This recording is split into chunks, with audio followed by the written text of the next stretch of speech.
Testing.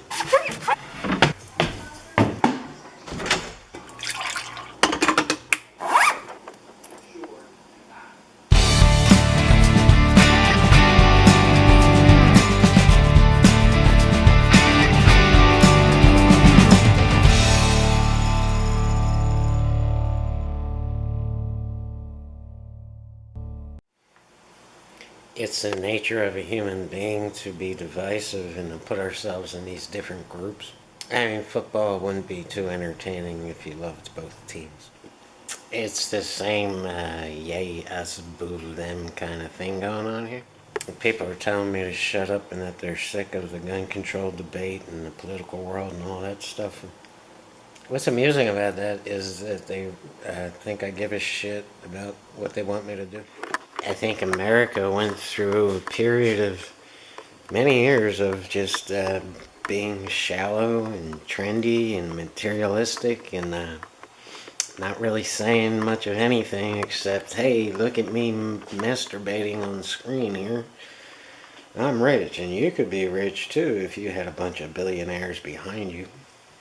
I think it's changing. I think we're shifting back to what's really important, like health, family, love, peace, truth, and art that actually says something meaningful and gives people hope. It's a blanket that my sister gave me. It's chilly in here, so I put it. It's not hard to understand. Losers hate because they're losers. They don't take responsibility for their own failure. So they need an enemy to blame. They need they need the other side to point their finger to and say, it's not my fault, it's their fault that I'm a total failure. I grew up at the birth of the hippie movement. And for the first 4 years of my life, everything was music and art and dancing and genuine people saying genuine things and peace and love. And I thought the world was this beautiful, fascinating place of great creativity and just love and peace. And then Dad stopped coming home from this mysterious war called Vietnam. And presidents were getting their heads blown off. And it's all of a sudden, when I got to school, I learned how not everybody is a hippie.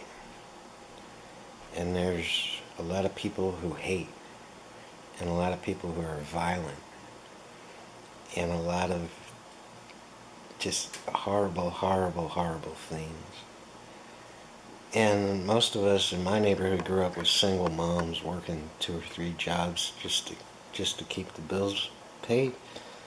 And we watched them suffer. And you learn that life isn't what you thought it was. And ever since I started going to school in kindergarten, these people, these haters, these angry, violent people kept sneaking into my life, and to this day they find ways to weasel into my existence. And the whole time I've been trying to get back to that peace, love, and creativity, and music, and just genuine people. But the haters make it hard, man. And it seems like every day I'm saying, hey, look, asshole, this isn't what I want. I will never, ever, ever be one of them. Ever. I will continue to believe, and I will continue to fight for peace and love and creativity and art, and it really, really don't care who it pisses off. So because you have all these marketing experts on feeding the hateful people with blame that it's not their fault, it's the other guy's fault, we get what we have today. These haters actually 100% truly believe that their hate and their misery is not their fault. It's the other side's fault. And the reason they're convinced of this is because you have all these expert marketeers on every single social network, on every single newspaper, and they're all selling plastic Chinese crap, but in the process they're convincing the haters that their failure, their misery, the reason that they're broke and unhealthy and fat and ugly is because of the other side. So when you have all these people convincing them, successful people, people with money convincing them that it's not their fault, of course you're going to believe it. Everybody wants to believe that.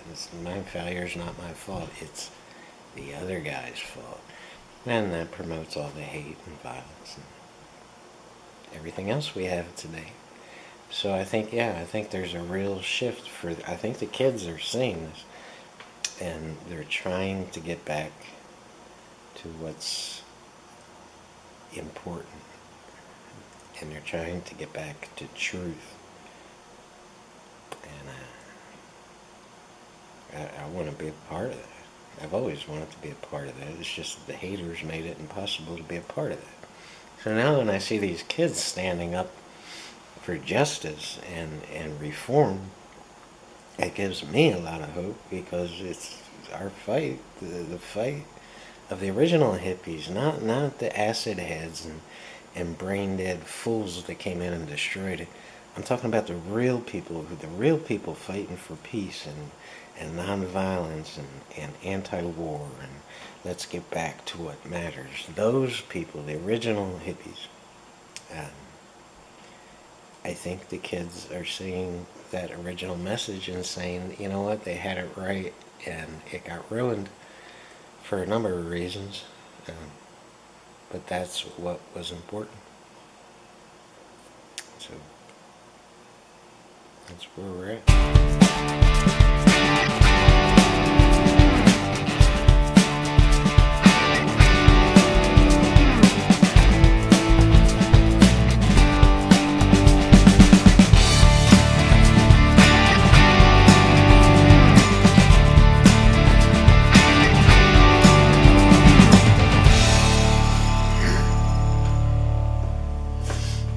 A wise human being once told me to try to find something good in whatever it is you don't like,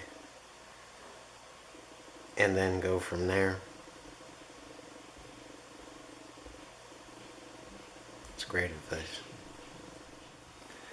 So yeah, there's levels, and some people try to make people feel guilty for their anger, when anger is actually a perfectly normal energy, and nothing happens without anger. The abused wife never does anything and stays in the abuse until she says, okay, now I'm pissed, I gotta get out of here. So that anger, if you know what you're doing, it's just an energy. So if you can turn that into productive, positive action.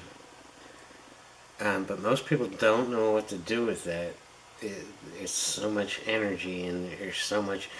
Most people are just lost on what to do with it. And so what happens is they wind up doing something negative and destructive and just plain wrong with all that emotion and energy.